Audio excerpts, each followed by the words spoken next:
Praise Lord प्रभुंकर Mahanama धन्यवाद हो। आसंतो दीर्घ किछि दिन परे आमे आज पुनर्बार ईश्वर वाक्य को ध्यान करने पई उपस्थित होइछु।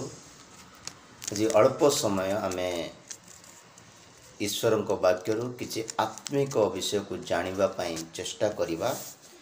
आजिर विषय रहिबो पत्थर प्रस्तर। सदाप्रभु को गृह निर्मित हेबा निमंते अनेक विषय सलोमन को द्वारा सदाप्रभु तांको गृह निर्माण कराइले। परिशेष रे सदाप्रभुंकर से गृह निर्मित हेबा परे जेतेबेले से गृह मध्य रे से देखुचंती आउ से गृह भितरे कौन सी प्रस्तर देखागला नहीं। मो प्रिय ईश्वर लोक मैंने आमनक आत्मिक जीवन रे या आत्मिक गृह रे किंबा आत्मिक मंडली रे कौन सी प्रकार प्रस्तर न देखा जिबा दरकार। आज मु आपण मानकु एई प्रस्तरर अर्थ सबू वाक्य माध्यम कहवा पाई मु चेष्टा करुथिबी। ध्यानर सहित शुणिबा पाई चेष्टा करंतु आमानक मध्यरे की प्रकार प्रस्तर रही अछि। मु आज आपण मानकु 6 गोटी प्रस्तर विषय कहबी जो प्रस्तर की आमानक मध्यरे केबे भी न रहिबा आवश्यक। प्रभुंकर लोक माने पढ़िबा आजिर प्रसंग निमंते मूल वाक्य पढ़िबा प्रथम राजावली 6 अध्याय तार 18 वाक्य को आजिर ध्यान निमंते नेबा। प्रथम राजा 6:18 पुणी गृह भितर एरस काष्ठरे कलिका ओ प्रस्फुटित पुष्प खलिले सबु एरस काष्ठर थिला किछि मात्र प्रस्तर दृश्य नहिला। सदा प्रभुंकर पवित्र नाम धन्यवाद। एटारे से गोटे गृह निर्माण कले राजा सलोमन को द्वारा। सदाप्रभु को उद्देश्य रे सदाप्रभु गोटे गृह निर्माण करिबा पई जो राजा सलोमन को कहिथिले से गृह निर्माण कले। आउ से गृह निर्माण करि सारिला परे से गृह मध्य रे जेतले देखुचंती निरीक्षण करूचंती गृह मध्य रे बा गृह भितरे कौन सी प्रस्तर दृश्य नहिला। मो प्रिय ईश्वर लोक माने जदि आमे एई अध्याय को जदि आमे भलरे ध्यान करिबा पढ़िबा एई अध्याय रे सदाप्रभुंकर गृह निमंते तार उच्चता तार प्रस्तर तार ओसार तार दीर्घ सबु विषय एटा लेखा अछि। से गृह की प्रकार निर्माण हेबा दरकार, को वस्तु द्वारा निर्माण हेबा दरकार, तार झरका तार बारंडा तार कांत की प्रकार हेबा दरकार एई अध्याय सुंदर भाव में लेखा जाई अछि। एई गृह निर्माण हेबा पाई सदाप्रभु सेमानंकु सलोमन को 480 वर्ष परे उदाहरण स्वरूप इस्राएल जेतले मिस्ररु बाहरिला परे 480 वर्ष परे सदाप्रभुंकर गृह निर्माण हेबा निमंते सदाप्रभु सलोमन को मनोनीत कले। जदि आमे पढ़िबा से अध्याय 6:1 वाक्य जदि पढ़िबा मिस्र देशरु इस्राएल संतानगण बाहरी आसिला उतारे 480 वर्ष रे एमाने गोटे गृह निर्माण करचंती। पढ़िबा मिस्र देशरु इस्राएल संतानगण बाहरी आसिला उतारे 480 वर्ष रे ओ इस्राएल उपरे सलोमनकर राजत्वर 4th वर्षर सिब नामक द्वितीय मासरे से सदाप्रभु को उद्देश्य रे गृह निर्माण करने को आरंभ कले। सिब नामक द्वितीय मासरे सदाप्रभु को उद्देश्य रे गृह निर्माण करने आरंभ कले सलोमन। एटा जेतले मिस्र देशरु इस्राएल संतानगण माने बाहरी आसिले बाहरी आसीबा परे 480 वर्ष परे सदाप्रभु को गृह निर्माण कले। आमे माने मध्य पापमय स्थान को परित्याग करी आसिला परे दुष्ट मानकर सहभागिता को परित्याग कला परे संसारर नाना प्रकार अभिलाष को परित्याग कला परे आमको जीवन में अनेक समय से समय बीती जाए परे परे आमने चिंता करि थाउ गोटे आत्मिक जीवन काटिबापाई गोटे प्रार्थनाशील जीवन काटिबापाई गोटे आत्मिक भक्ति धार्मिक जीवन काटिबापाई मो प्रिय लोक माने ये भक्तिर जीवन ये आत्मिक जीवन ये प्रार्थनामय जीवन ये ईश्वर निमंते धार्मिकतार जीवन गोटे गोटे आत्मिक गृह सदृश बोली ईश्वर वाक्य कहे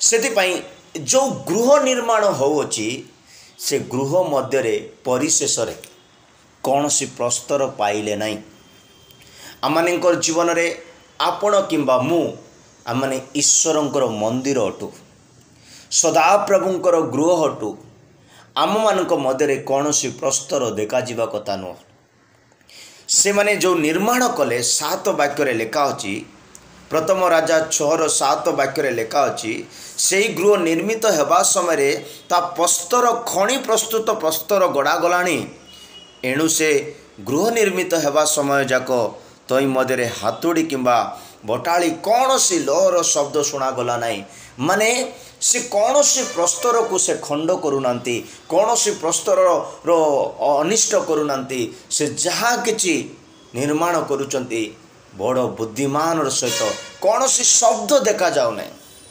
आपणकर आत्मिक जीवन रे आपणकर पवित्रतार जीवन रे आपणकर पारिवारिक आत्मिक उन्नति रे कौन सी शब्द देखा जीवाकू नहीं सेतिपाई जीशु कहले तमें जदि उपवास नहीं प्रार्थना करुच तमें मुखरे प्रहरी रखिब पाटी तुंड करी कहबाकू दरकार नुह कि मु उपवास नहीं मु उपवास नौची इस प्रकार चित्कार करने आवश्यक नुहे जदि आपण आत्मिक गृह निर्माण करुचंती गोटे पवित्र गृह निर्मित होउचंती गोटे प्रार्थना जीवन रे बढ़ुअचंती तो आपण केबे भी आपणार आत्मिक जीवन विषय प्रकाश करिवे नहीं पढ़िबा 7 वाक्य को सेही गृह निर्मित हेबा समय रे ताहा पत्थर खणी रे प्रस्तुत पत्थर रे गड़ा जायथिला एणु से गृह निर्मित हेबा समय जाक तही मध्य हातुड़ी कि बटाली कौन सी लहास्त्र शब्द शुणा न गला प्रभुंकर महानाम धन्यवाद ए जो गृह निर्माण होउची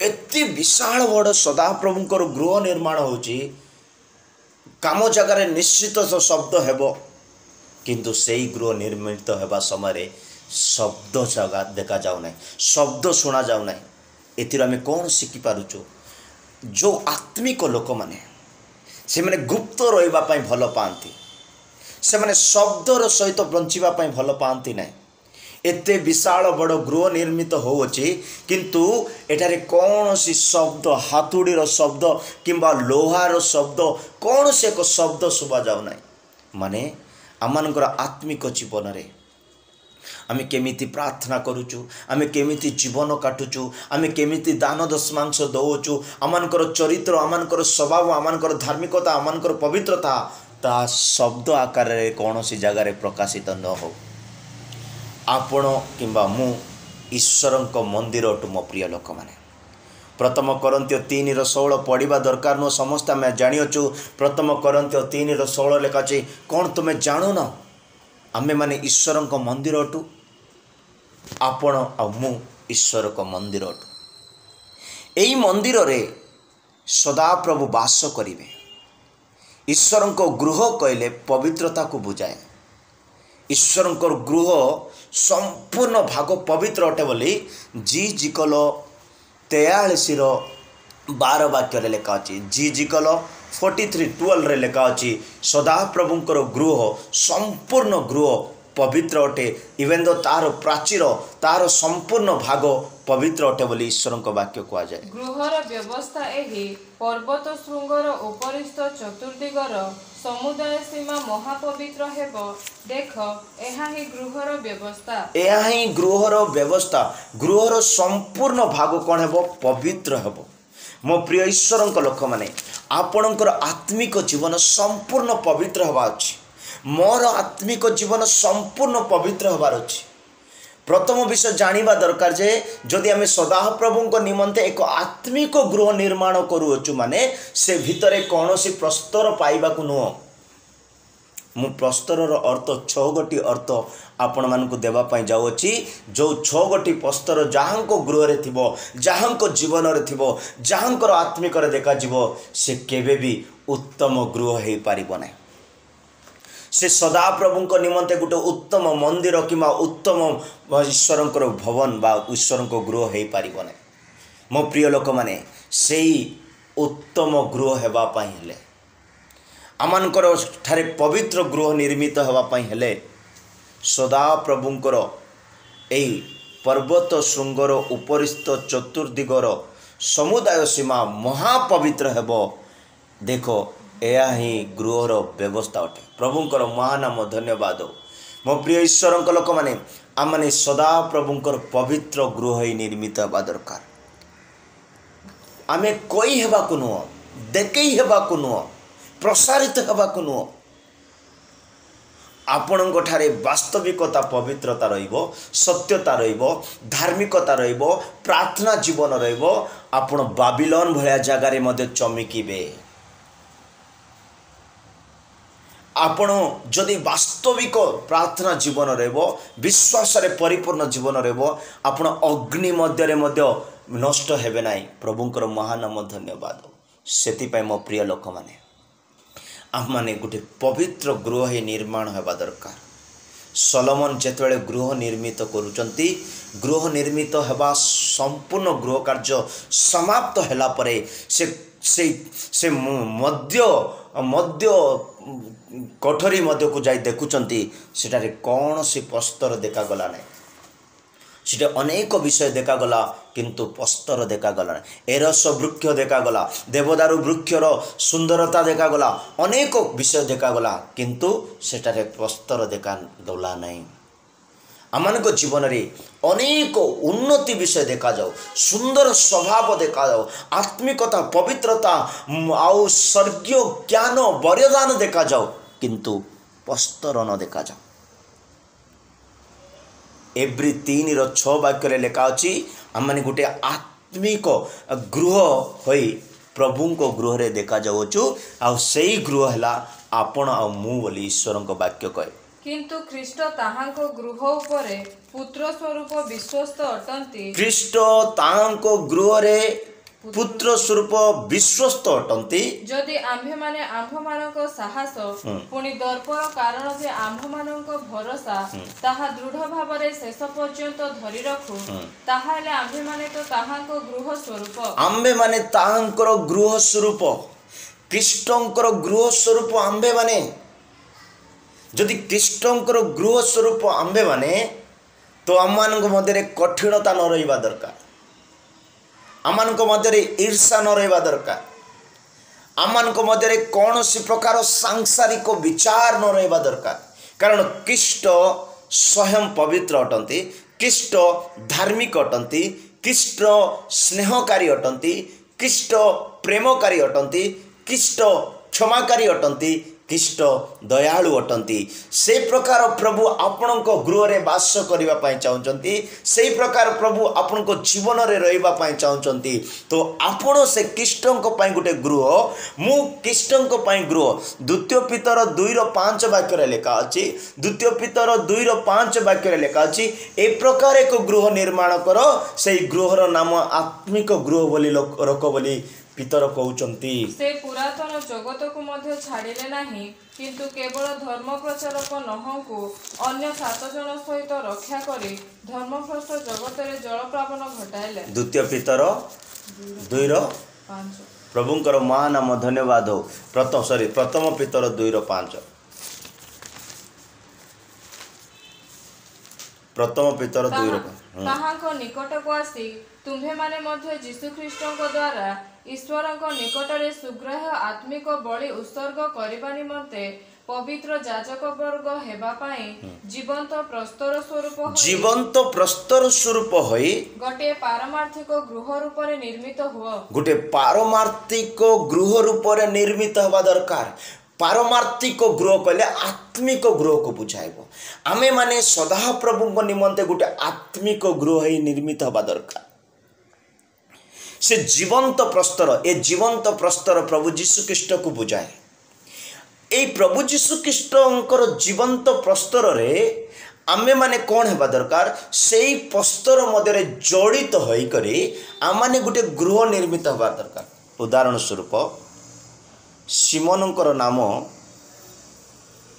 ପରେ ପରେ ପିତର କିମ୍ବା କେଫା ବୋଲି ଯୀଶୁ ନାମ ଦେଲେ।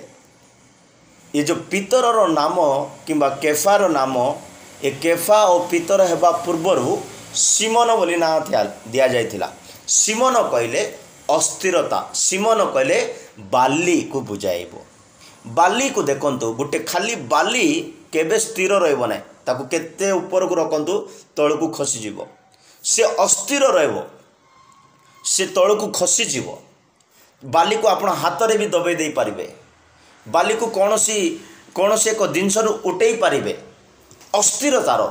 କିନ୍ତୁ এই ଅସ୍ଥିର ବାଲିକୁ, ଅସ୍ଥିର ସିମୋନକୁ ଯୀଶୁ କହିଲେ ଆଜିଠୁ ତୁମ ନାମ ପିତର କିମ୍ବା କେଫା। ଆର ହିବ୍ରୁ ଅର୍ଥ, କେଫାର ହିବ୍ରୁ ଅର୍ଥ ପ୍ରସ୍ତରକୁ ବୁଝାଇବ। ପ୍ରସ୍ତର କହିଲେ ଗୋଟେ ସ୍ଥିରତାର ଜୀବନ। ଆଉ ଯୀଶୁ କହିଲେ ତୁମେ କେଫା ବା ପିତର, ତୁମେ ଗୋଟେ ପଥର, ଆଉ ଏଇ ପଥର ଉପରେ ମୁଁ ଗୃହ ନିର୍ମାଣ କରିବି। ମାନେ ଗୋଟେ ମଣ୍ଡଳୀ ନିର୍ମାଣ ହେବାର ଅଛି। ମାନେ ପିତର ଗୋଟେ ପଥର ହେଲେ ଆଉ ସେ ମଣ୍ଡଳୀ ସ୍ୱରୂପ ଠିଆ ହେଉଛନ୍ତି। ଯୀଶୁ ଗୋଟେ ପ୍ରସ୍ତର ହେଲେ ସେ ଜୀବନ୍ତ ପ୍ରସ୍ତର, ସେ ଗୃହର କୋଣର ପ୍ରସ୍ତର, ମୁଖ୍ୟ ପ୍ରସ୍ତର। ଆଉ ଯୀଶୁଙ୍କର ଜୀବନ୍ତ ପ୍ରସ୍ତରରେ ଆମେମାନେ ଗୋଟେ ଗୋଟେ ପ୍ରସ୍ତର ହେଇ ଗୋଟେ ଗୃହ ନିର୍ମିତ ହେବାର ଅଛି। ସେଇ ଗୃହ ହେଉଛି ପାରମାର୍ଥିକ ଗୃହ ବୋଲି ଈଶ୍ୱରଙ୍କ ବାକ୍ୟ କହେ। ଆମମାନେ ପାରମାର୍ଥିକ ଗୃହ ସ୍ୱରୂପ ହୋଇ ଈଶ୍ୱରଙ୍କ ନିମନ୍ତେ ଏକ ସୁନ୍ଦର ଗୃହ ନିର୍ମିତ ହେବାର ଅଛି। ପ୍ରଭୁଙ୍କର ମହାନାମ ଧନ୍ୟବାଦ।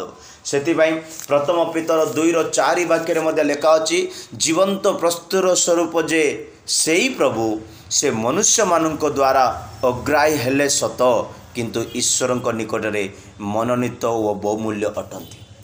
ଅନେକ ଲୋକ ଏହି ଜୀବନ୍ତ ପ୍ରସ୍ତରକୁ ଅଗ୍ରାହ୍ୟ କରିଛନ୍ତି। ଅନେକ ଲୋକ ଏ ଜୀବନ୍ତ ପ୍ରସ୍ତରକୁ ବିଶ୍ୱାସ କରୁନାହାନ୍ତି। ପରିତ୍ରାଣର ପ୍ରସ୍ତର, ଜୀବନ୍ତ ପ୍ରସ୍ତର, ଅନନ୍ତର ପ୍ରସ୍ତର, ଅନେକ ଲୋକ ଆକୁ ଅଗ୍ରାହ୍ୟ କରିଛନ୍ତି। ଗୀତ ସଂଗୀତରେ ଗୋଟେ ବାକ୍ୟ ଲେଖା ଅଛି, ପଢ଼ିବା ଦରକାର ନୁହଁ। ସେଠାରେ ଲେଖା ଅଛି, ସେ ରାଜମିସ୍ତ୍ରୀମାନେ ଏହି ପ୍ରସ୍ତରକୁ ଘୃଣା କଲେ, ଚାହିଁଲେ ନାହିଁ। ମୋ ପ୍ରିୟ ଲୋକମାନେ, ଜୀବନ୍ତ ପ୍ରସ୍ତର ମଧ୍ୟରେ ଆମେମାନେ ଗୃହ ନିର୍ମିତ ହେବାର ଅଛି। କିନ୍ତୁ ଗୃହ ନିର୍ମାଣ ହେଲା ପରେ ସେ ଭିତରେ ଆଉ କୌଣସି ଏକ ପ୍ରସ୍ତର ଦେଖା, ଫାଉଣ୍ଡେସନରେ ପ୍ରସ୍ତର ଲାଗିବ, ପିଲରରେ ପ୍ରସ୍ତର ଲାଗିବ, କିନ୍ତୁ ଗୃହ ନିର୍ମିତ ହୋଇଗଲା ପରେ, ପ୍ଲାଷ୍ଟର ହୋଇଗଲା ପରେ ସେ ପଥର ସବୁ ଦେଖାଯିବ ନାହିଁ। କିନ୍ତୁ ସବୁ କାମ ସରିଲା ପରେ ଗୃହ ମଧ୍ୟରେ, ଜୀବନ ମଧ୍ୟରେ, ଆତ୍ମିକ ସ୍ୱଭାବରେ କୌଣସି ପ୍ରସ୍ତର ଦେଖାଯିବାକୁ ନୁହେଁ। ପ୍ରଭୁଙ୍କର ମହାନାମ ଧନ୍ୟବାଦ। ସେଥିପାଇଁ ପ୍ରଥମ ପିତର 2:4 ଆଉ 8 ବାକ୍ୟରେ ଲେଖା ଅଛି। 8 ବାକ୍ୟ ପଢ଼ିବା। ପୁଣି ବାଧାଜନକ ପ୍ରସ୍ତର ଓ ବିଘ୍ନଜନକ ପାଷାଣ ସ୍ୱରୂପ ହେଲା, ବାକ୍ୟର ଅନାଜ୍ଞାବହ ହେବାରୁ ସେମାନେ ବାଧା ପାଆନ୍ତି, ଆଉ ଏ ନିମନ୍ତେ ମଧ୍ୟ ସେମାନେ ନିରୂପିତ ହୋଇଥିଲେ। ବାଧାଜନକ ପ୍ରସ୍ତର, ଏ ପ୍ରକାର ପ୍ରସ୍ତର ଆମଠାରେ ଦେଖାଯିବାକୁ ନୁହଁ। ମୁଁ ଆପଣମାନଙ୍କୁ କହିବି, ପଏଣ୍ଟରେ ମଧ୍ୟ ବାକ୍ୟ ଆସିବ, କି ପ୍ରକାର ପ୍ରସ୍ତର ଆମମାନଙ୍କ ଗୃହ ମଧ୍ୟରେ ରହିବାକୁ ନୁହଁ। ମୋ ପ୍ରିୟ ଲୋକମାନେ ମନେ ରଖିବା ଦରକାର, ଆପଣ ମୁଁ ଜୀବନ୍ତ ପ୍ରସ୍ତର ଉପରେ ନିର୍ମିତ ଏକ ସୁନ୍ଦର ଆତ୍ମିକ ପାରମାର୍ଥିକ ଗୃହ ଅଟୁ। ଆଉ ଏହି ଗୃହ ମଧ୍ୟରେ କୌଣସି ଅଶୁଚି ପ୍ରସ୍ତର ନ ଦେଖାଯାଉ। ସେଥିପାଇଁ ମୋଶା ଯେତେବେଳେ ଇସ୍ରାଏଲ ଲୋକମାନଙ୍କୁ କହୁଛନ୍ତି ଗୃହ ମଧ୍ୟରେ କୌଣସି ଅଶୁଚି ବସ୍ତୁକୁ ଆଣନ୍ତୁ ନାହିଁ ବୋଲି, ଦ୍ୱିତୀୟ ବିବରଣ 7:26 ବାକ୍ୟରେ ଲେଖା ଅଛି, କୌଣସି ଘୃଣିତ ବସ୍ତୁ ଆପଣା ଗୃହ ମଧ୍ୟକୁ ଆଣ ନାହିଁ। ଯଦି ଆଣିବେ, ସେହି ଘୃଣିତ ବସ୍ତୁ ସଦୃଶ ତୁମେ ବର୍ଜିତ ହୋଇଯିବ। ପୁଣି ତୁମ୍ଭେ ସେହି ଘୃଣିତ ବସ୍ତୁ ଆପଣା ଗୃହକୁ ଆଣିବ ନାହିଁ। ଆପଣା ଗୃହକୁ କୌଣସି ଘୃଣିତ ବସ୍ତୁ ଆଣିବ ନାହିଁ। ଆଣିଲେ ତାହା ତୁଲ୍ୟ ବର୍ଜିତ ହେବ। ବାସ୍। आनिले ता तुल्य वर्जित व नष्ट हो। घृणित वस्तु किसी भी आम गृह मध्य को आसवाक न। तो घृणित वस्तु कहले मु आज आपण प्रस्तर गोटे ए प्रकार विषय जोटा कि आम मध्य रहा न। 6 गोटी प्रस्तर आम गृह मध्य रहा न। आसतु देखा कौ कौ प्रस्तर आम मध्य रहा न। नंबर 1 प्रस्तर विवाद किंबा प्रहार करिबा प्रस्तर आम ठारे रहा नुह। यात्रा पुस्तक 17 अध्याय 3 और 4 वाक्य जदि पढ़ा इस्राएल लोक माने जेतले मिस्र को परित्याग करी आसुचंती जंगल मध्य से खाइबा और पीबार आवश्यक पड़िबा समय रे से माने मूषा विरुद्ध रे हारण विरुद्ध रे बचसा करे आमान को मारी देवा पाई तमे माने आमन मिस्र रो बाहर करे आनिलो आम एटारे कौन खाइबू कौन पीबू आमानकर पशु पक्षी आमानकर संतान संतति समस्ते तृषारे मरीजु आमान को एते जंत्रणा कहीं दौच बोली निंदा करी अपमान करी विवाद करी हारण को मशा को प्रस्तर काढ़ी मारिबा पाई लागिले।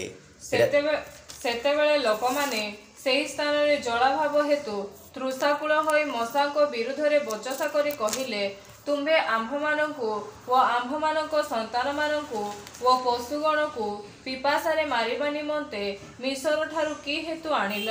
तहिरे मशा सदाप्रभुଙ୍କ निकटरे प्रार्थना करी कहिले मु एही लोकमानंको निमंते कोन करिबि सेमाने मते पत्थर पकाई मारिबा को प्राय उद्यत। ए माने पत्थर पकाई मारिबा पय उद्यत हेले। ए प्रथम प्रस्तर आमानको जीवनरु काढिबा दरकार आमानको गृहरु काढिबा दरकार आमानकर आत्मिक मंदिररु काढिबा दरकार आमानकर मंडलीरु काढिबा दरकार आमानकर परिवाररु काढिबा दरकार। विवादर प्रस्तर एटा प्रहार करिबा प्रस्तर मारिदेवा पत्थर मशांको विरुद्ध रे एमाने पत्थर उठाइले प्रस्तर धरिले मशांको मारिबा पाई आमानଙ୍କୁ जंगल मध्य रे जलपानर अभाव होची तृषा सकाशु भोकिबा भोक हवा सकाशु आमको किए तृप्त करिवो विरोध कले बचसा कले अनेक लोक खाइबा पीबा विषय पाई अनेकंकर निंदा करिथांती अनेकंकर बचसा करिथांती अनेकंकर विरुद्ध रे अनेक शब्द करिथांती किंतु मु कहबा पाई चाहे से माने केबे भी गृह निर्माण कार्य आरंभ करिनांती आउ सेमानकर गृह आत्मिक गृह हेई पारिबो नै। मशांको विरुद्ध रे प्रस्तर काढ़ी मशा को मारिबा पाई लागिले हत्या करिबा प्रस्तर पापिनी स्त्री जेतेबेले पापरे धरा गला अनेक लोक तांको प्रस्तर द्वारा मारी मारी मरई देवा पाई तांको पश्चात गमन रे तांको नहीं करी मारिबा पाई चेष्टा कले किंतु जीशु सेमाननको सम्मुख रे कहिले तुम मानक मध्यरु किए पाप करी नाही से प्रथमे मारू प्रस्तर रे मारू बोली कहले समस्ते प्रस्तर छाड़ी चली गले। पापमय जीवन काटुथिबा अनेकंकु बचसा करुथिबा अनेकंकु निंदा करुथिबा अनेकंकु परिहास करुथिबा निजे पापरे बंचुथिबा निज दुर्बलतार निजे बंचुथिबा आओ आमे प्रस्तर उठे अन्य को मारिबा पाई प्रस्तुत होतिबा। पापिनी स्त्री से दिन पत्थर रे माड़ खाइले नहीं से माने सब पत्थर तले पकाई छाड़ी चली गले। प्रभुंकर महानाम धन्यवाद। प्रिय ईश्वर लोक मैंने पढ़ा से वाक्य उदाहरण स्वरूप मात्र सेमाने ताहाकु पुनः पुनः पचारन्ते से मस्तक उत्तोलन करी सेमानकु कहिले तुम्भमानक मध्यरे जे निष्पाप से प्रथम रे ताकु पत्थर फोपाडो। हां प्रभुंकर महानाम धन्यवाद। जॉन रचित सुसमाचार 8 अध्याय से वाक्य लेखा अछि। तो प्रिय ईश्वर लोक मैंने से प्रस्तर मारिबा प्रस्तर एटा आघात करिबा प्रस्तर अपमान करिबा प्रस्तर जदि आपणको ठारे आघात करिबार स्वभाव अछि अपमान करिबार स्वभाव अछि तो आपण जने प्रस्तर हे जाइचंती। काढंतु गृह मध्यरु ए प्रकार प्रस्तर को विवाद करिवो खाइबा पाई पीबा पाई भोजन पान पाई। मो प्रिय लोक माने जदि आम ठारे विवाद रहिबो खाइबा वस्तु पाई तो मने रखंतु आपणको ठारे प्रस्तर देखा जाउछि। एटारे ମଶାଙ୍କ ବିରୁଦ୍ଧରେ ମଶାଙ୍କୁ ମାରିବା ପାଇଁ ସେମାନେ ପଥର ଉଠାଇଲେ। ଚିନ୍ତା କରନ୍ତୁ, ଯଦି ଆମେ କାହାକୁ ମାରିବାର ମନୋଭାବ ରଖୁଅଛୁ, କାହାକୁ ଅପମାନ କରିବାର ମନୋଭାବ ରଖିଅଛୁ, କାହାକୁ ନିନ୍ଦା କରିବାର ମନୋଭାବ ରଖିଅଛୁ, କାହା ବିରୁଦ୍ଧରେ ବଚସା କରିବାର, ଚର୍ଚ୍ଚ ଯାଉଥିବା, ପ୍ରାର୍ଥନା କରୁଥିବା, ଗୀତ ଗାଉଥିବା, କିନ୍ତୁ ଅନ୍ୟର ଅନିଷ୍ଟ ଚିନ୍ତା କରୁଥିବା, ମାନେ ଆମେମାନେ ଗୋଟେ ଗୋଟେ ପସ୍ତର ଗୃହ ନିର୍ମାଣ ହେଇଯାଇଅଛି, କିନ୍ତୁ ସେଠିରୁ କଠିନ ବିଷୟ ରଖିଅଛ, ପ୍ରହାର କରିବା ବିଷୟ ରଖିଅଛ, ମାରିଦେବା ବିଷୟ ରଖିଅଛ। ସ୍ତିଫେନଙ୍କୁ ପ୍ରେରିତ ପୁସ୍ତକରେ ଲେଖା ଅଛି, ସ୍ତିଫେନଙ୍କୁ ପସ୍ତରରେ ମାରି ମାରି ମାରିଦେଲେ ବୋଲି ଲେଖା ଅଛି। ଏ ପ୍ରକାର ପ୍ରସ୍ତର ଆପଣଙ୍କ ଜୀବନରେ ଅଛି କି? ଏ ପ୍ରକାର ପ୍ରସ୍ତର ମୋ ଜୀବନରେ ଅଛି କି? ଆମେ ନିରୀକ୍ଷଣ କରିବାକୁ ହେବ। ସଦାପ୍ରଭୁଙ୍କ ଗୃହ ଅତି ପବିତ୍ର ଅଟେ, ସୁନ୍ଦର ଶୋଭାୟମାନ ଅଟେ, ଉଚ୍ଚତାର ବିଶାଳ ପବିତ୍ର ଅଟେ, କିନ୍ତୁ ଗୃହ ମଧ୍ୟରେ ପ୍ରସ୍ତର ପାଇଯାଉଛି। ବଡ଼ ବଡ଼ ଚର୍ଚ୍ଚ ଯାକ ଦେଖୁଥିବା, ବଡ଼ ବଡ଼ ବିଲ୍ଡିଂ ଚର୍ଚ୍ଚ ଯାକ ଦେଖୁଥିବା, ବହୁତ ସୁନ୍ଦର ବନେଇଥିବେ, ବହୁତ ବଢ଼ିଆ ଚର୍ଚ୍ଚ ଦେଖିଲେ ହାଇ ଲାଗିଯାଉଥିବ, କିନ୍ତୁ ସେ ଭିତରେ ଥିବା ଆରାଧନା କରୁଥିବା ଲୋକମାନେ, ପ୍ରାର୍ଥନା କରୁଥିବା ଲୋକମାନେ, ଗୀତ ଗାଉଥିବା ଲୋକମାନେ, ପ୍ରଚାର କରୁଥିବା ଲୋକମାନେ, ବାକ୍ୟ ଶୁଣୁଥିବା ଲୋକମାନେ ଭୟଙ୍କର ପଥର ହୋଇ ବସିଥିବେ, ଭୟଙ୍କର ବିବାଦର ପଥର ହୋଇ ବସିଥିବେ, ନିନ୍ଦାର ପଥର ହୋଇ ବସିଥିବେ, ଅପମାନ କରିବାର ପଥର ହୋଇ ବସିଥିବେ, ଅନ୍ୟକୁ ମାରି ପକାଇବାର ପଥର ହୋଇ ବସିଥିବେ। ସୁନ୍ଦର ଚର୍ଚ୍ଚ ହେଲେ କିଛି ଲାଭ ନାହିଁ, ସୁନ୍ଦର ଗୃହ ହେଲେ କିଛି ଲାଭ ନାହିଁ, ସୁନ୍ଦର ମନ୍ଦିର ହେଲେ କିଛି ଲାଭ ନାହିଁ, ସେ ଭିତରେ ପଥର ରହିବାକୁ ଦରକାର ନାହିଁ। ପଥର ରହିବାକୁ ନୁହଁ। ପ୍ରଭୁଙ୍କର ମା ନାମ ଧନ୍ୟବାଦ। ନମ୍ବର 1, ମୁଁ ଅଳ୍ପ ଅଳ୍ପ ବିଷୟ ବିସ୍ତାର କରିବା ପାଇଁ ଚାହୁଁଛି, ଅନେକ ବାକ୍ୟ ଅଛି। ନମ୍ବର 1 ପଥର ଆମମାନଙ୍କ ଜୀବନରୁ କାଢ଼ି ଦେବା ଦରକାର, ତାହା ହେଉଛି ବିବାଦ ବା ପ୍ରହାର କରିବା ପ୍ରସ୍ତର। ଏ ପ୍ରକାର ପ୍ରସ୍ତର ଥିଲେ ପବିତ୍ର ଗୃହ ନିର୍ମିତ ହେବ ନାହିଁ, ଆତ୍ମିକ ଗୃହ ନିର୍ମିତ ହେବ ନାହିଁ, ପାରମାର୍ଥିକ ଗୃହ ନିର୍ମିତ ହେବ ନାହିଁ, ସେ ଜୀବନ୍ତ ପ୍ରସ୍ତର ଉପରେ ଗୃହ ନିର୍ମାଣ କରିପାରିବା ନାହିଁ। ପ୍ରଭୁଙ୍କର ମହାନାମ ଧନ୍ୟବାଦ।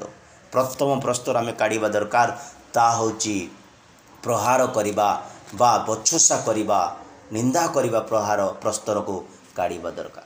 ଦ୍ୱିତୀୟ ପ୍ରସ୍ତର ଆମମାନଙ୍କ ଜୀବନରେ କାଢ଼ିଦେବା ଦରକାର, ତାହା ହେଉଛି ବିଘ୍ନଜନକ ପ୍ରସ୍ତର। ଆମଠାରେ ବିଲକୁଲ ଦେଖାଯିବା କଥା ନୁହଁ। ମାତ୍ୟୁ ତାର 18 ଅଧ୍ୟାୟ ତାର 6 ବାକ୍ୟରେ ଲେଖା ଅଛି, ମାତ୍ୟୁ ତାର 18 ଅଧ୍ୟାୟ 6 ବାକ୍ୟରେ ଲେଖା ଅଛି, ବିଘ୍ନଜନକ ପ୍ରସ୍ତର ତା ଗଳାରେ ଟଙ୍ଗାଇ ତାକୁ ସମୁଦ୍ରରେ କ୍ଷେପଣ କରିଦିଅ, ଫିଙ୍ଗି ଦିଅ।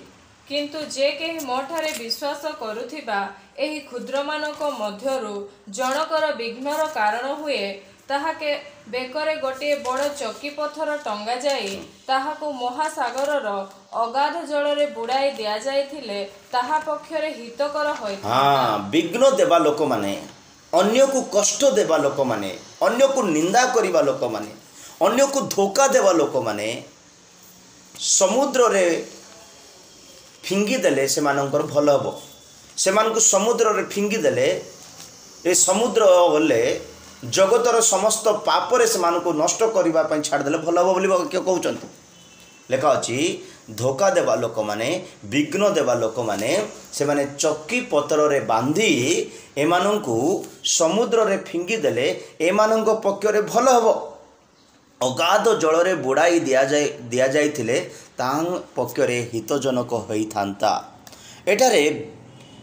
ଏଠାରେ ବିଘ୍ନଜନକ ପ୍ରସ୍ତର ବା ଚକି ପତ୍ର ଟଙ୍ଗା ଯାଉଅଛି।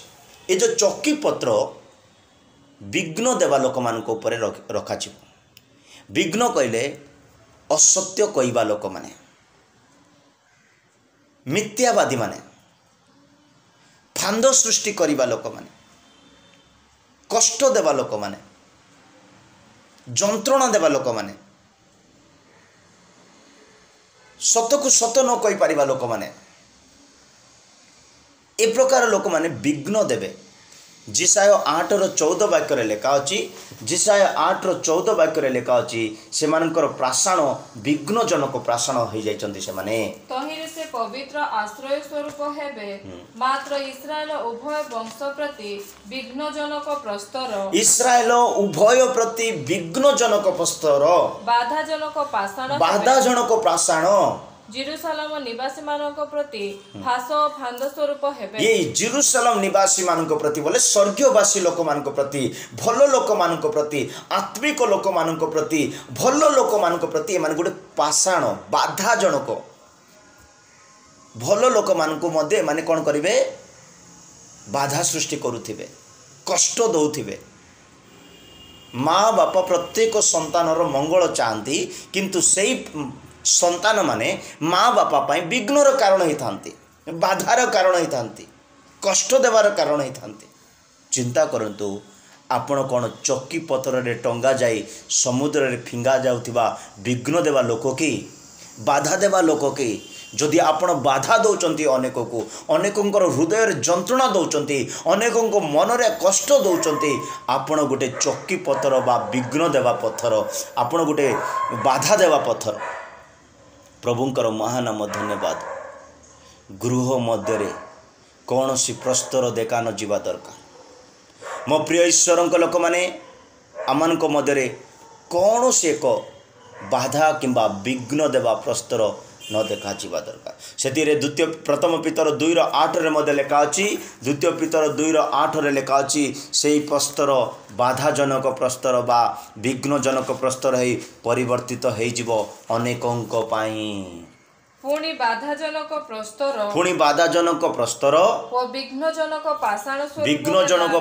पाषाण स्वरूप हईला वाक्यर अनाज्ञाबह हेबारु एटारे जानिबा दरकार। अनाज्ञाबह लोक माने वाक्यर अनाज्ञाबह लोक माने गोटे विघ्नजनक प्रस्तर बाधाजनक प्रस्तर आम ईश्वर वाक्य को पालन करूना ईश्वर आत्मार चालना चलूना ईश्वर वाक्य प्रमाणे निज परिवार गठन करूना ताहले आपण केड़े बड़ लोक होता केते मेच्योर पातु केते बड़ शिक्षित भी होता इवेन तो केते बड़ मूर्ख भी होता जदि वाक्य प्रमाणे आम कौन सी कार्य करूना वाक्य प्रमाणे आपणार गृह निर्माण करूना ताहले आम अनेकों बाधाजनक प्रस्तर बा विघ्नजनक पाषाण हो।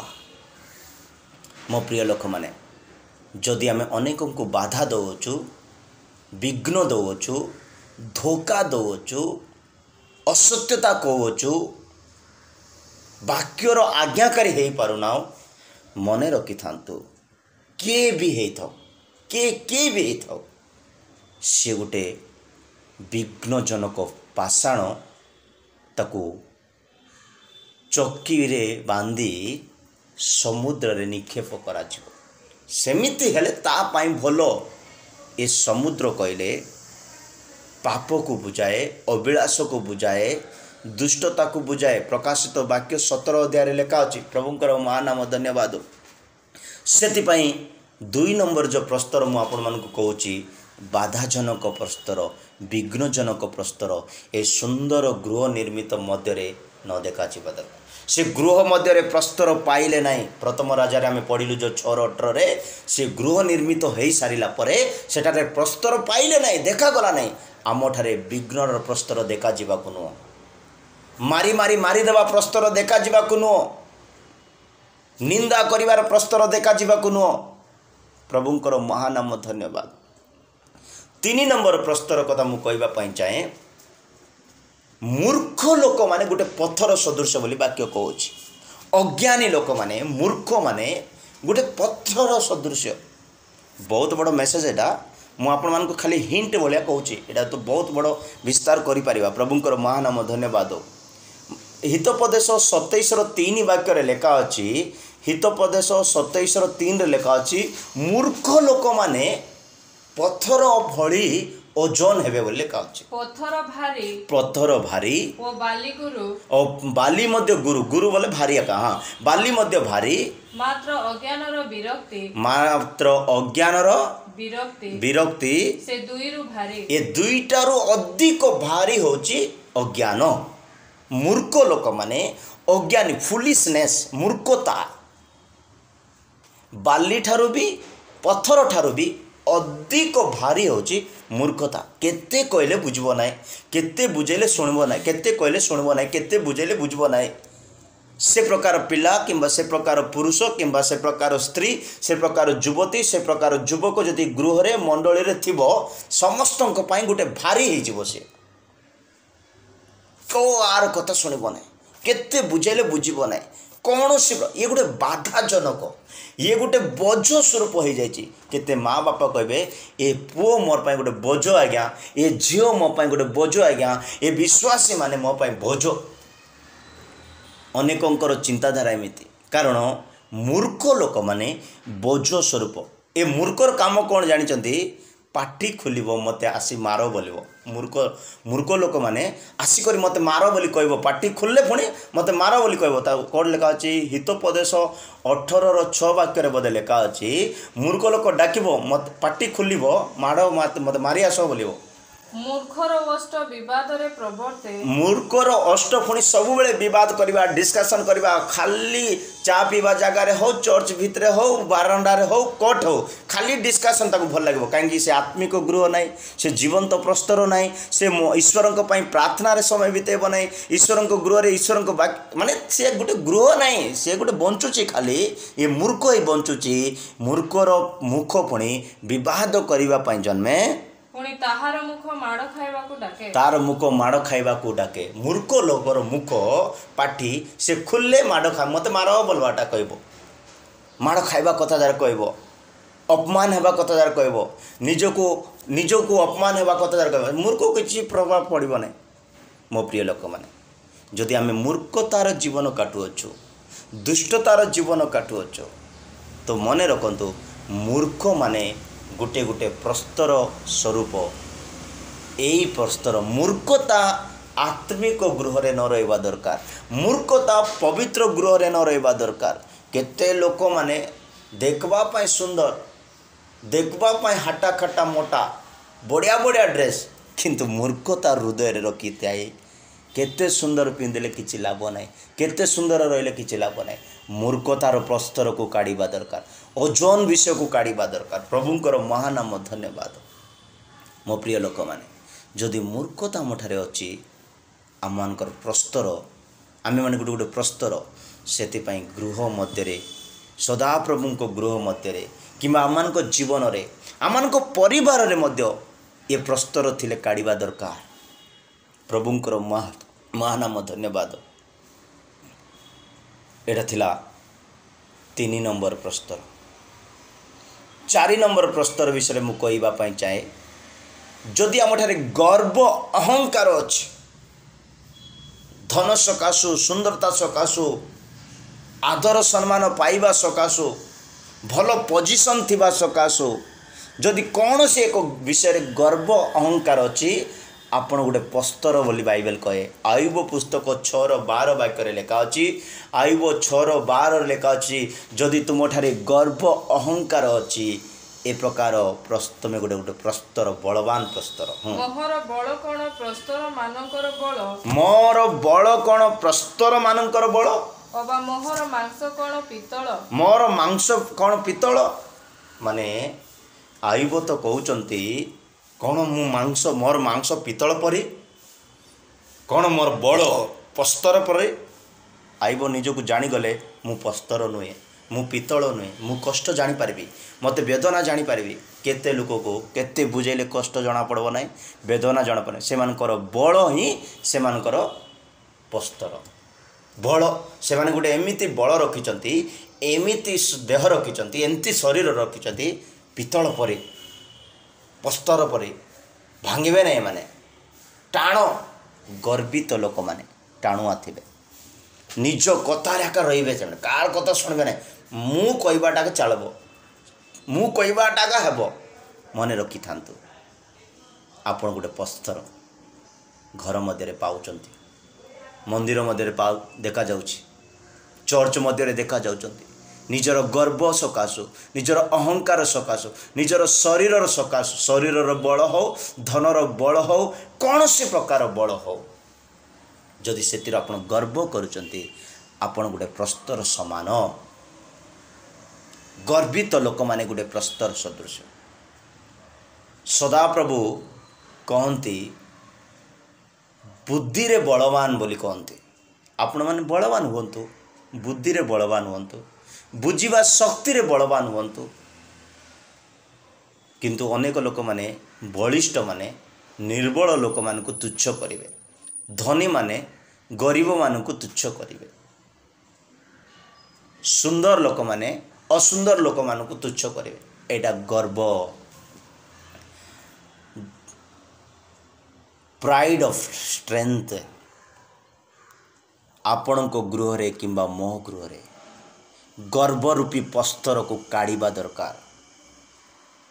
गर्व जदि अच्छी टाण हो सदाप्रभु कहले परा जी जी कल 36:26 वाक्य तुम्भ मानक मध्यरु प्रस्तरमय हृदय को काढ़ीदेवा, मांसमय हृदय देवा, माने नम्रतार हृदय देवा, पत्थर को काढ़ीदेवार अच्छे आम जीवन में।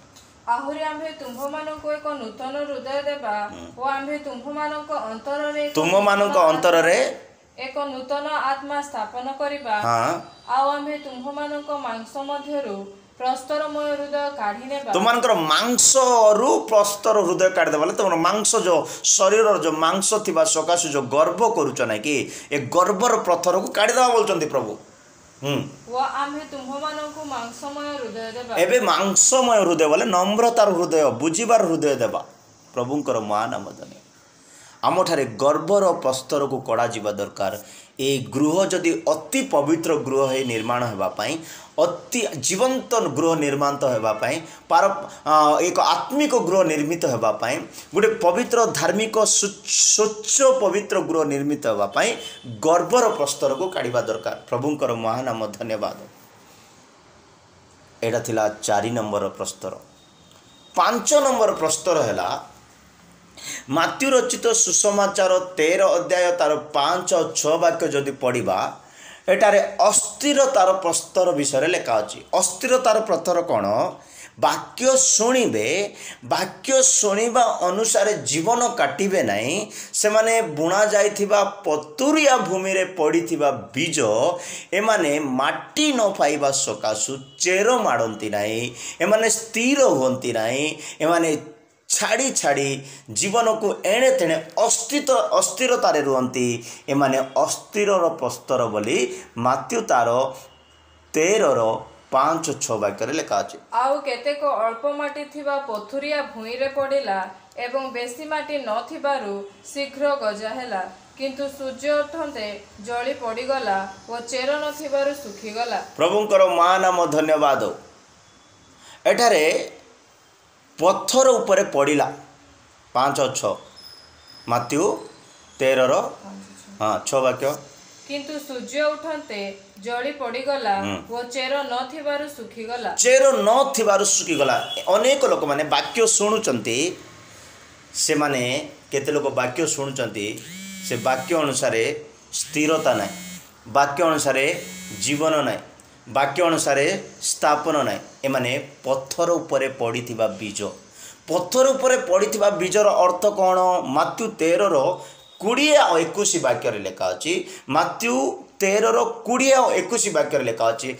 पत्थर उपरे बुणा जाइथिबा बीजर दृष्टांत सेटारे कुआ जायछि। एमाने अस्थिर लोक माने जे वाक्य सुनिबा क्षणी आनंद रे ताहा ग्रहण करे, वाक्य सुनिबा संगे संगे आनंद ही जानती, हालेलुया बोली देंती, प्रेज लॉर्ड बोलते, जीसस बोली देंती, हटाई जानती, किंतु ताहा ठारे चेर न माडिबारु, किंतु ता ठारे चेर न माडिबारु क्षण मात्र स्थिर होई रुहे। परे वाक्य सकाशे क्लेश बा ताड़ना घटिले सेही क्षणी विघ्न पाए, सेही जणको बुणा जाइथिबा पथुरिया भूमि सदृश, सेही जणे को बुणा जाइथिबा पथुरिया भूमि सदृश।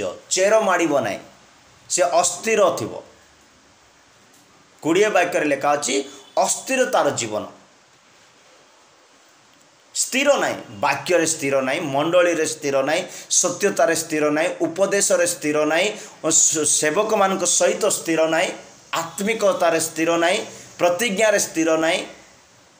आज कहब संध्यारे को भूली जाइथिबो, वाक्य शुणला बेलू हालेलुया कहब, प्रेज लॉर्ड कहब, आमेन कहब, चर्च भितर हटा हो जाउथिबो, किंतु चेर न माड़ी अस्थिरतार जीवन काटी टिके दुख आसु, टिके क्लेश आसु, टिके समस्या आसु, चेर माड़ब ना, अस्थिरता हम। डॉक्टर पाखु जीव, गुणिया पाखु जीव, पांजी देखवा लोक पाखु जीव, एटू सेटू समस्त पाखु जाइकरी चेर न लगी सकाशु से सुखी जीव, मरीज, नष्ट हो। ए प्रकार प्रस्तर गृह मध्य रहिबाकु नुह अस्थिरतार प्रस्तर अस्थिरतार प्रस्तर बोले बीज रहिब ना बीज चेर माड़ ना वाक्य शुणुव आनंद हो खुशी हो किंतु स्थिरतार जीवन काटु नथिबो वाक्य स्थिर नथिबो सत्यतार स्थिर नथिबो अनेक लोक तो मंडली रे भी स्थिर नथिबे गुटे मंडली रे सैटिस्फैक्शन ना गुटे भविष्यवाणी रे सैटिस्फैक्शन ना बा डिफरेंट डिफरेंट दरकार मने रखि थांतु आपण ए प्रकार जदि अवस्था अछंती आपण गोटे पथुरिया भूमि रे पड़ीथिबा बीज सदृश पथुरिया भूमि आपण गोटे पत्थर जोटा कि अस्थिर पत्थर प्रिय ईश्वर लोक मैंने ये 6 गोटी पस्तर विषय में आज आपण मानक कहली ये 6 गोटी अनेक प्रकाशन आउ अच्छी रेफरेन्स अच्छी वाक्य अच्छी किंतु संक्षिप्त रे मु कहवाई चाहूँगी गोटे सुंदर गृह निर्मित होगापाई गोटे ईश्वर को गृह निर्मित होगापाई गोटे पवित्र गृह निर्मित होगापाई गृह मध्य 6 गोटी प्रस्तर न देखा जीवा दरकार आघात करिबा गृह विवाद करिबा प्रस्तर आघात करिबा प्रस्तर विवाद करिबा प्रस्तर मारिदेवा प्रस्तर अस्थिरतार प्रस्तर विघ्नजनक प्रस्तर न देखा जीवा दरकार उदाहरण स्वरूप नाबलकर हृदय पत्थर पलटिगला लेखा अच्छी प्रथम सामुएल 25 अध्याय तार 37 36 और 37 अध्याय 25 अध्याय 36 और 37 वाक्य लेखा अच्छी नाबलकर हृदय हृदय मध्य पत्थर पलटि गला एतारे अबिगल नाबल निकट को आसिला सेतेबेले देख से आपण गृह रे राजभोज करी भोज करथिला पुणी नाबल अतिशय मत थिबारु ताहार मन अति प्रफुल्ल थिला एहेतु सकाळ आलुओ पर्यंत अबिगल ताहाको अल्प बा बहुत कौनसी कथा जणाइला नाही मात्र प्राप्त काल नाबल मतरा तुतंते ताहार भाज्या ताहाको सेही सब कथा जणाइला तहिरे ताहार हृदय ताहा अंतर रे मरिगला तार हृदय तार अंतर रे मरिगला ओ से पत्थर परी होइगला एमती जीवन काटुचंती कि ये गोटे मधुआ ये गोटे मूर्ख ये गोटे दुष्ट ये काले वंशी लोक मात्र सबू भल भल परिवार आसे किंतु मधुआटा दुष्टता मूर्ख काम करिवो असहाय करिवो साहाय्य पाई करी तुने रही जाइथिवो एमती लोक ये तार हृदय मरी जाइछि पत्थर पलटिगला कहीं ये पत्थर पलटिगला जानी मु संक्षिप्त कहवाई चाहे ये कहीं मरीगला तार हृदय कहीं मरीगला और ये कहीं पत्थर पलटिगला बोले दिने आर चेला माने मेषपालक माने जंगल रे मेष चराउचंती गाई गोरु मेंढा छेली सबू चराउचंती दाऊदंकर लोक माने भी दाऊदंकर गाई गोरु मेंढा छेली सबू चराउचंती चरैवा समय रे नाबलंकर मेष बहुत थिला नाबलंकर मेष को बाघ भालू अटैक करने आसिले सिंह अटैक करने आसिले जेतबेले से अटैक करने आसिले दाऊदंकर लोक माने ताकू रक्षा कले गोटे भी नष्ट होगापाई देले नाई दाऊदंकर मेषपालक माने नाबालंकर मेष मानू सुरक्षा देले माने साहाय्य कले तांकू नाबालंकर गोटे भी मेष नष्ट होला नाई कौन सी विषय नष्ट होला नाई जदि साहाय्य पाइले तार मेष किछि नष्ट होला नाई दाऊदंकर लोक माने बंचाइले तो नाबालंकर हृदय केमती हबार तिला कृतज्ञतार हृदय हबार तिला मोर कष्ट समय मोर मेष मान को उद्धार कले बंचाइले एमती गोटे कृतज्ञतार हृदय हबार तिला किछि वर्ष बा किछि दिन पर दाऊदंकर जीवन रे गोटे दुख आसिला कष्ट आसिला सेतबेले दाऊद नाबालंक पाखु खबर पठेले कि आमर ए कष्टर समय टिके साहाय्य करे बोली करी नाबालंक पाखु खबर पठेले दाऊद कौन भाविक खबर पठे आर नाबाल दुख समय आम साहाय्य करिचु तार मेष मानकर नष्ट समय आमे माने साहाय्य करिचु निश्चय आमर दुख समय नाबाल साहाय्य करि पारिबे बोली दाऊद लोक मान को पठाइले किंतु नाबाल साहाय्य देले ना कठिन हृदय लोक माने साहाय्य पाई करी साहाय्य करूनांती से प्रकार लोक मैंने नावाल पत्थर पलटि जाइछन्ते माने एई नावाल रो हृदय पत्थर पलटि गला मरी गला आम मैंने एमती हेबा दरकार नु आम मैंने केमिति हृदय रखिबा दरकार शेष वाक्य कही मु समाप्त करबा पई चाहूची जी जिकल 11 19 और 20 वाक्य लेखा अछि प्रस्तरमय हृदय को काढ़ी पकाई एक मांसमय हृदय सहित गृह निर्मित हवा दरकार आउ आम्भे सेमानंको एक चित्त देबा ओ आम्भे तुम्भमानंको अंतर रे एक नूतन आत्मा स्थापन करिबा ओ आम्भे सेमानंको मांसरु प्रस्तरमय हृदय सेमानंको मांसरु सेमानंको जीवनरु सेमानंकर शरीररु सेमानंकर स्वभावरु सेमानंकर गृहरु प्रस्तरको प्रस्तरमय हृदय दूर करिबा प्रस्तरमय हृदय को दूर करिबा ओ सेमानंको मांसमय हृदय देबा आ सेमानंको गुटे मांसमय हृदय देबा तहिरे सेमाने आम्भर विधि मते आचरण करिवे ओ आम्भर नियम सब मान्य करि पालन करिवे